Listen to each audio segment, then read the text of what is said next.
Friends ನಮಸ್ಕಾರ. ಇವತ್ತೊಂದು product unbox ಮಾಡೋಣ. ಪ್ರಾಡಕ್ಟು ಹೆಲ್ಮೆಟ್ಟು, ISI ಮಾರ್ಕ್ ಇರುವಂಥ ಹೆಲ್ಮೆಟ್ಟು. ಈ ಪ್ರಾಡಕ್ಟ್ ಲಿಂಕನ್ನು ನಿಮಗೆ ಡಿಸ್ಕ್ರಿಪ್ಷನ್ ಕೊಡ್ತೀನಿ, ಕ್ಲಿಕ್ ಮಾಡಿಬಿಟ್ಟು ಬೈ ಮಾಡಿ. ಸೊ ಎಲ್ಲರೂ ಹೆಲ್ಮೆಟನ್ನು ವೇರ್ ಮಾಡಿ, ನಿಮಗೂ ನಿಮ್ಮ ಫ್ಯಾಮ್ಲಿಗೂ ಎಲ್ಲರಿಗೂ ಒಳ್ಳೆಯದಾಗುತ್ತೆ. Use the helmet.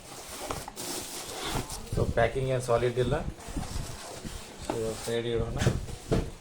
ಇದು ಫುಲ್ಲು ಗ್ಲಾಸ್ ಇರುವಂಥ ಹೆಲ್ಮೆಟ್ಟು.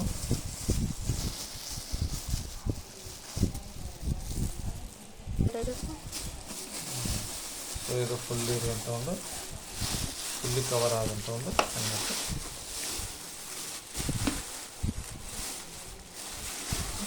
ನೋಡಿ, ಟೈಗರ್ 1 ಬ್ರ್ಯಾಂಡ್ ಇದು. ಇನ್ಸೈಡ್ ಇದು ISI ಮಾರ್ಕ್ ಇದೆ, ನೋಡ್ಬೋದು. ISI ಮಾರ್ಕ್ ಇರುವಂಥ ಹೆಲ್ಮೆಟ್ಟು. ಸ್ಪಂಜು ಕೂಡ ಚೆನ್ನಾಗಿದೆ. ಸೊ ಈ ಪ್ರಾಡಕ್ಟ್ನ ಲಿಂಕನ್ನು ನಾನು ಡಿಸ್ಕ್ರಿಪ್ಷನ್ ಕೊಟ್ಟಿರ್ತೀನಿ, ನೀವು ಕ್ಲಿಕ್ ಮಾಡಿಬಿಟ್ಟು ಬೈ ಮಾಡಿ. ಸೊ ಇದು ಪ್ರೈಸು 300 ಸಮಥಿಂಗ್ ಇದೆ, ನೀವು ಇದನ್ನ ಬೈ ಮಾಡ್ಬೋದು. So thanks for watching my video. Thanks a lot. ಇದೇನಿದು ರಬ್ಬರ್